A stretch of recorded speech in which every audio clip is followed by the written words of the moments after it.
What if I told you that all the challenges and conflicts in your life weren't just random obstacles?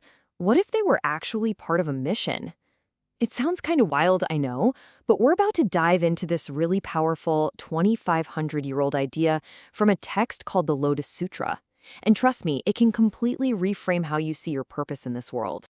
You know that feeling, right? When you just feel trapped?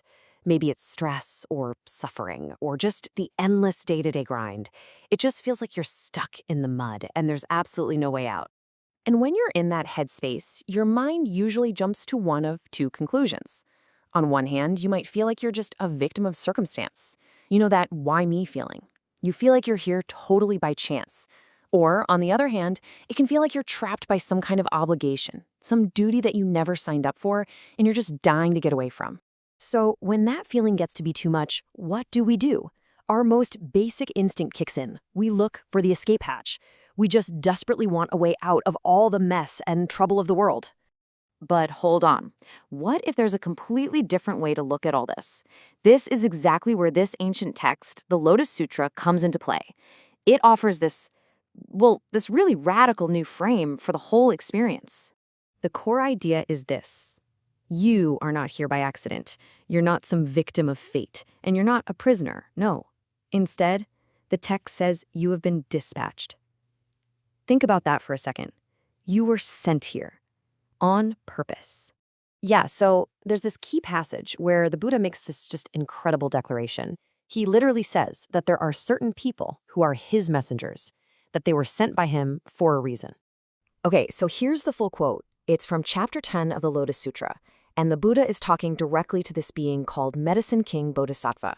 But what's so amazing about it is how inclusive it is. He says that anyone, any good man or woman who shares even a single phrase of these teachings, they're considered a messenger. So, okay, this raises some pretty big questions, right? If we're these messengers, then who are we really? And what in the world is this mission we've supposedly been sent on? All right, so the text tells us our true identity is that of a bodhisattva. And I know that word can sound pretty lofty, right? But the definition is actually beautifully simple. A bodhisattva is just a being whose entire reason for existing is to help all other beings. To put it in today's terms, it's about choosing compassion instead of cynicism. It's about seeing a problem and your first thought being, okay, how can I help? And when you start to think like that, it changes everything. It means your joys, your happiness, it's not just for you. It's meant to help other people. And here's the really radical part. Your suffering isn't just for you either. That too has a purpose for the benefit of everyone else. The bottom line is just so profound. You are here on purpose. So think about what that means.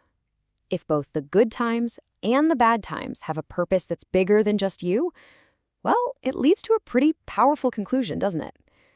It means that nothing, not a single thing you go through, is ever wasted. This right here, this is the core shift. This is the whole game. The old way we look at things is that suffering is just this personal weight we have to carry, something we have to escape from. But the messenger's view, it completely flips that on its head.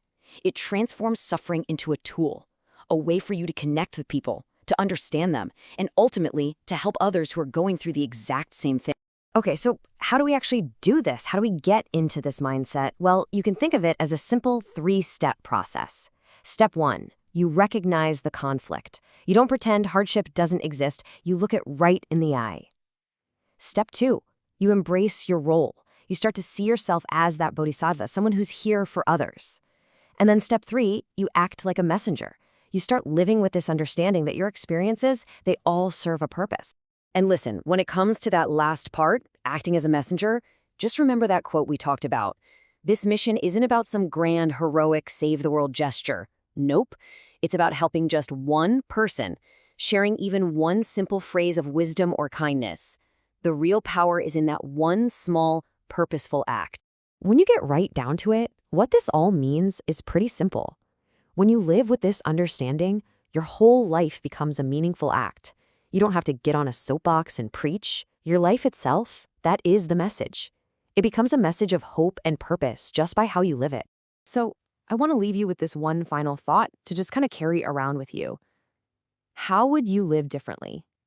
I mean, really, think about it. How would your actions, your thoughts, how you see your own struggles, how would all of that change if you really, truly knew deep down in your bones that every single moment had a purpose for the good of everyone?